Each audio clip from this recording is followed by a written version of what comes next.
Hey there. Just wanted to give you a little bit of a background on why I needed surgery. About 20 years ago, about this time of the year, I had gone to the gym, and after I came home, I was a little tired, so I decided to just lay down on the sofa and rest. And when I woke up, I could not walk. The pain was excruciating, and I just was not able to even get up. I was not able to even go to the restroom on my own. So for a long time after that, I was on heavy medications, steroid treatments. They did do several epidurals, which did not do anything. And I was sent to see chiropractors, and nothing worked. But slowly over time, about a year and a half into it, I was able to walk a little more normal on my own, but there was always pain. Pain without medication would be about 6, 7 out of 10. And if I took medication, it would go down to 2, 3. And so I basically learned to live with pain.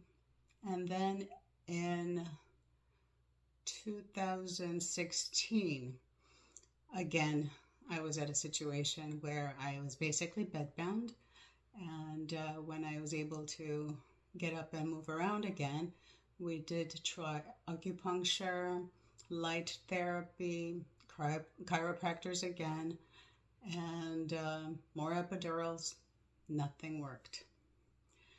And this past year, I've been pretty much at a 7, 8, 9 pain level. And I do have a high threshold, so for some people, those would actually be higher. But because I do have a high threshold, I was able to take some medication and move about my business, go travel, get together with friends and stuff like that. But I was always in pain. And in the last 2, 3 months, it just began getting worse and worse and worse, to a point where my feet and my hands were numb. I could not crochet. I could not walk around more than 5 minutes without needing to sit down. And the way I was walking was basically controlling my feet through my knees, because I couldn't feel my feet.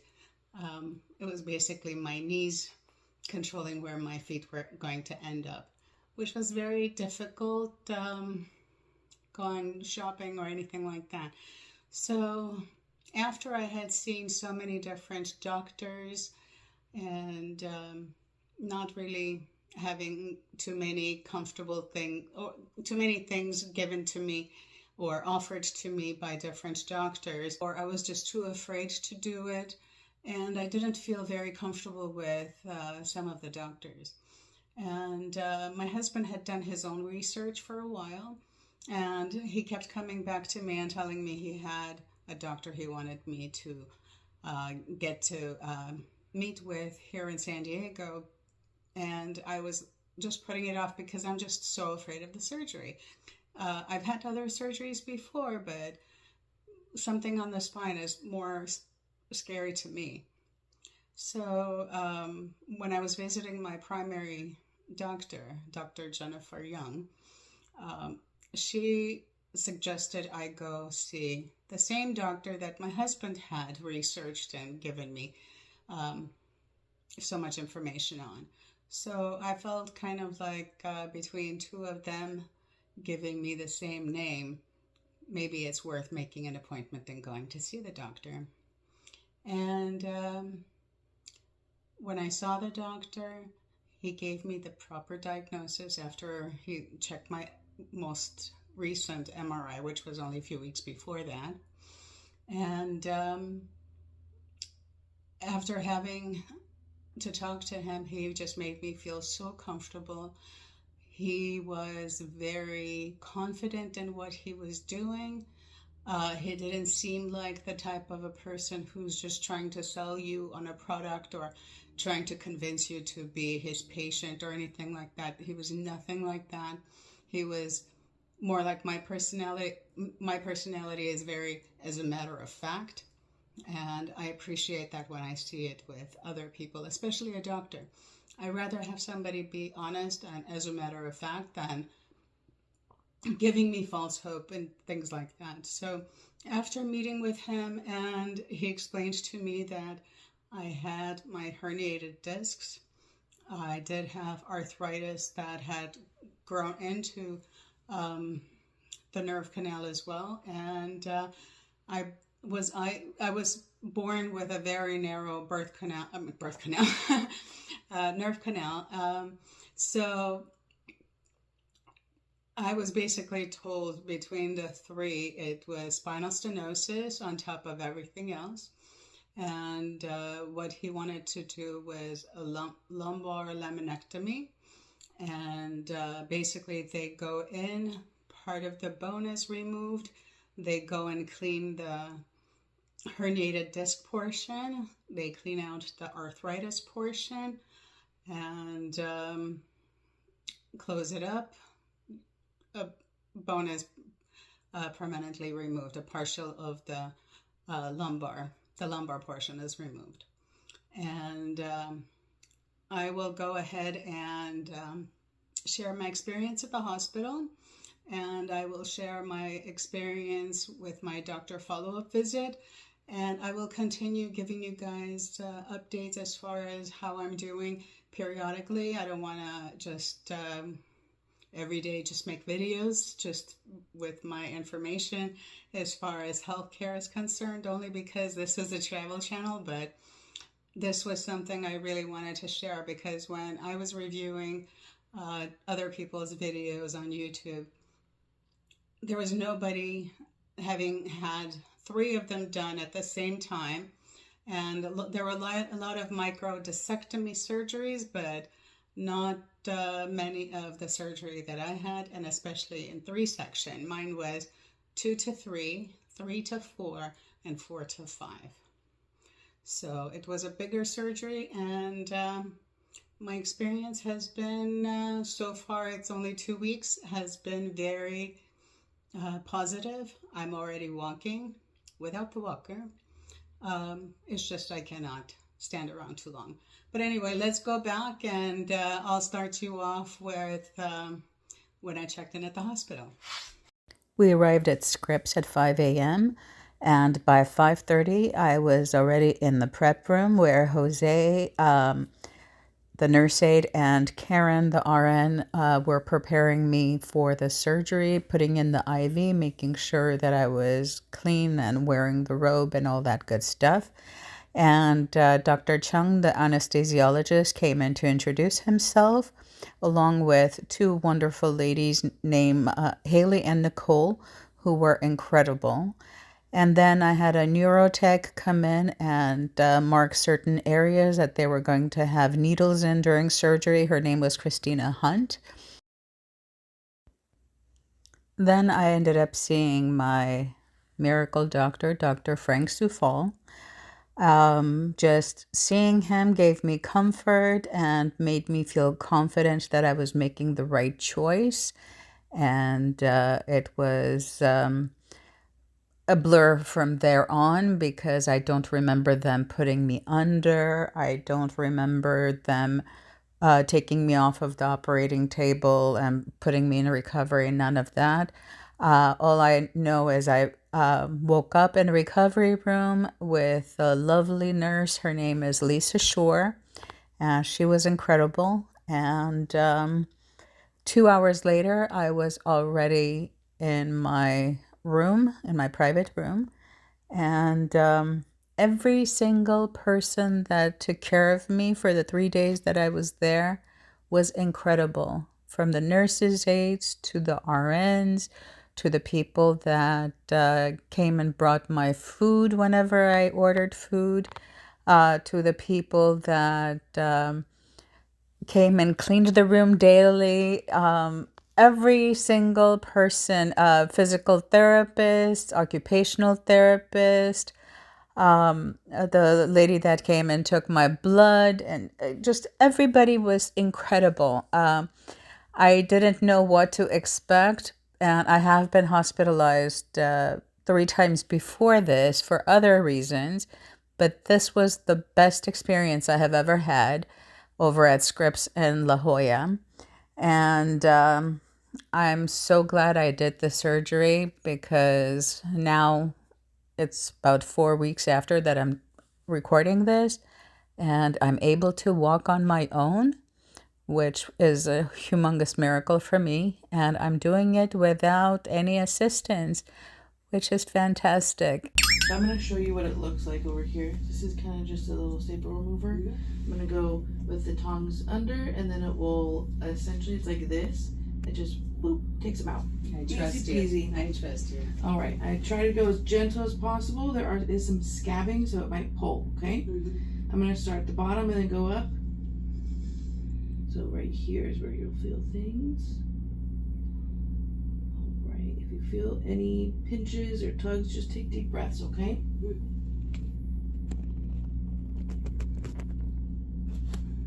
Awesome. You're doing great.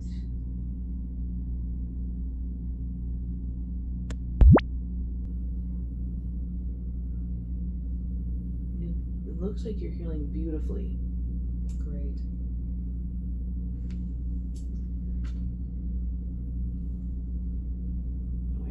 Also a little bit deeper. Nice deep breath. There you go.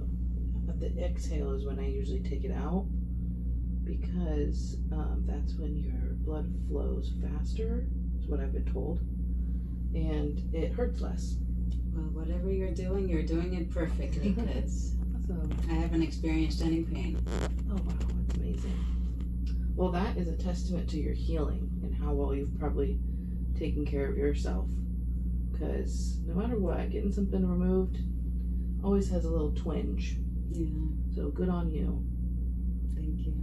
All right, another deep one, but I need to just get under it really quick, and I'll let you know when we're ready.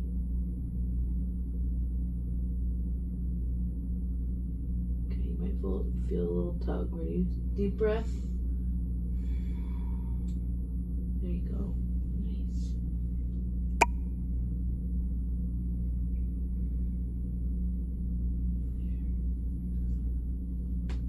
What's your name? My name is Aze.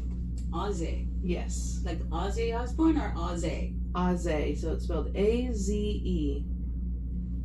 I love that. Thank you. My best friend, so it's a nickname essentially that I've adopted and turned into my real name. My best friend used to just call me that forever. Aww. When she moved to Oregon, I kind of missed it. So I changed it, and I never went back. I love it. It's very different. Yeah. I like it a lot. It feels more like me. Yeah, I get it.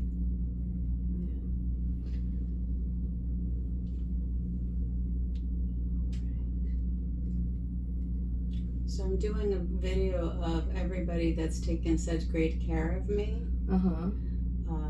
for my channel. Part of it is also doing a review of the hospital and the wonderful nurses that took great care of me and all that. Yeah. Including the doctor and all that. So can I put your picture in there as well? Yeah, absolutely. Perfect. I love watching healing videos from surgeries and seeing everybody's growth. You know, it's funny, when I was researching, there were a lot of microdiscectomy surgeries, or one area being done, but not what I had done, all 3 areas. So I was like, I'm sure there's somebody researching it, or there will be people researching it, and at least they can find mine with the progression and all that, and see, you know, it's doable and you can get better. Yeah, and how else are we going to learn if someone doesn't share? Exactly. This one is a little deep. Are you ready? There you go. There you go. It's always the very last one. All right, one more. There you go. Very good, very healthy. Okay, cool. So I'm putting some stereo strips on across.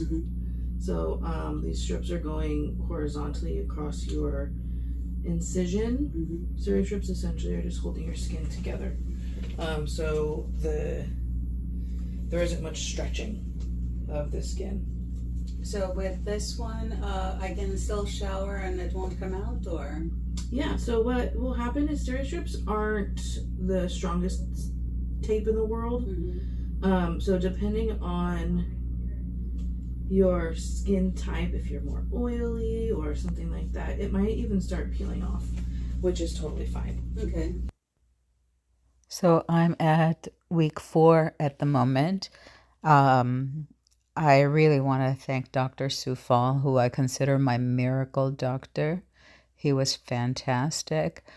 When I did a little more research on him, he had been published and he's been on the Oprah Winfrey Show and many different news outlets as a doctor who had saved so many different people from being in the wheelchair to walking again, and my situation. So I have nothing but good things to say about Dr. Coufal. He really, truly is an amazing doctor. So if you are thinking of having back surgery, this is the person to come to. After 20 years of being in fear and doing research here and there, this is the only place that I felt confident and comfortable to work with, and I am so glad I did. And Scripps Memorial Hospital here in La Jolla was fantastic, and I just want to thank the entire staff, from the hospital staff to the staff at Dr. Coufal's office, Ozzy, Danielle, Julie, and Sarah. Thank you all so much, and I will keep updating. Thank you for watching.